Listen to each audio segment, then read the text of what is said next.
السلام علیکم دوستو، میں ہوں اظہر حسین اور آپ دیکھ رہے ہیں میرا چینل info@اظہر۔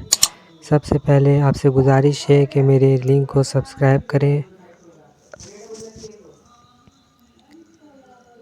ایک ترک مسلمان مسجد نبوی شریف کے احاطے میں کھڑے ہو کر اپنا آنکھوں دیکھا واقعہ بیان کرتا ہے۔ میں وہاں کھڑا دیکھ رہا تھا کہ 4 پولیس والے کسی کا انتظار کر رہے ہیں۔ پھر ایک شخص نمودار ہوا تو پولیس والوں نے بھاگ کر اسے قابو کر لیا اور اس کے ہاتھ جکڑ لیے۔ نوجوان نے کہا، مجھے دعا اور توسل کی اجازت دے دو، میری بات سن لو، میں کوئی بھکاری نہیں ہوں، نہ چور ہوں۔ پھر وہ جوان چیخنے لگا۔ میں نے اسے دیکھا تو ایسا لگا جیسے میں اسے جانتا ہوں۔ میں بتاتا ہوں کہ میں نے اسے کیسے پہچانا۔ دراصل میں نے اسے کتنی ہی دفعہ بارگاہ رسالت میں روتے ہوئے دیکھا تھا۔ یہ ایک البانوی نوجوان تھا جس کی عمر 35 یا 36 سال کے درمیان تھی۔ اس کے سنہرے بال اور ہلکی سی داڑھی تھی۔ میں نے پولیس والوں سے کہا، جب اس کا کوئی جرم نہیں ہے تو تم اس کے ساتھ ایسا کیوں کر رہے ہو؟ آخر کیا الزام ہے اس پر؟ انہوں نے مجھے کہا، ارے او ترک، تو پیچھے ہٹ، اس معاملے میں بولنے کا تجھے کوئی حق نہیں۔ لیکن میں نے پھر سے کہا، آخر اس کا تمہارے ساتھ کیا مسئلہ ہے؟ کیا اس نے کوئی چوری کی ہے؟ انہوں نے کہا،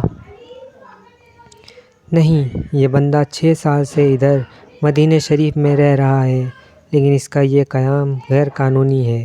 ہم اسے پکڑ کر واپس اس کے ملک بھیجنا چاہتے ہیں، لیکن یہ ہر دفعہ ہمیں چکمہ دے کر بھاگ جاتا ہے اور جا کر روضہ رسول میں پناہ لے لیتا ہے، اور ہم اسے اندر جا کر گرفتار نہیں کرنا چاہتے تھے۔ میں نے پوچھا، تو اب اس کے ساتھ کیا کرو گے؟ کہنے لگے، ہم اسے پکڑ کر جہاز پر بٹھائیں گے اور واپس البانیہ بھیج دیں گے۔ نوجوان مسلسل روئے جا رہا تھا اور کہہ رہا تھا، کیا ہو جائے گا اگر تم مجھے چھوڑ دو گے تو؟ دیکھو، میں کوئی چور نہیں ہوں، میں کسی سے بھیک نہیں مانگتا، میں تو ادھر بس محبت رسول میں رہ رہا ہوں۔ پولیس والوں نے کہا، نہیں، ایسا جائز نہیں ہے۔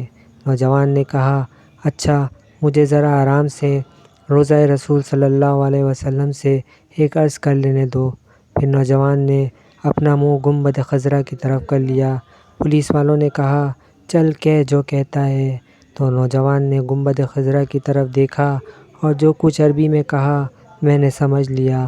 وہ نوجوان کہہ رہا تھا، یا رسول اللہ، کیا ہمارے درمیان اتفاق نہیں ہوا تھا؟ کیا میں نے اپنے ماں باپ کو نہیں چھوڑا؟ کیا اپنی دکان بند کر کے اپنا گھر بار نہیں چھوڑا اور یہ عہد کر کے یہاں نہیں آیا تھا کہ آپ کے جوار رحمت میں رہا کروں گا؟ حضور، اب دیکھ لیجئے، یہ مجھے ایسا کرنے سے منع کر رہے ہیں۔ یا رسول اللہ، یا رسول اللہ، آپ مداخلت کیوں نہیں فرماتے؟ یا رسول اللہ، آپ مداخلت کیوں نہیں فرماتے؟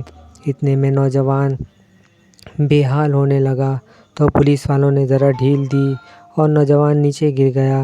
ایک پولیس والے نے اسے ٹھڈا مارتے ہوئے کہا، او دھوکے باز، اٹھ! لیکن نوجوان نے کوئی رد عمل ظاہر نہ کیا۔ میں نے پولیس والوں سے کہا، یہ نہیں بھاگے گا، تم حمامات سے پانی لے آؤ اور اس کے چہرے پر ڈالو، لیکن نوجوان کوئی حرکت نہیں کر رہا تھا۔ ایک پولیس والوں نے کہا، اسے دیکھو تو صحیح، کہیں یہ سچ مچ مر ہی نہ گیا ہو۔ دوسرا پولیس والا کہنے لگا، اسے ہم نے کون سی ایسی ضرب لگائی ہے جس سے یہ مر جائے؟ پھر انہوں نے ایمبولینس والوں کو فون کیا۔ وہ ادھر سامنے والے 7 نمبر گیٹ سے ایک ایمبولینس لے آئے۔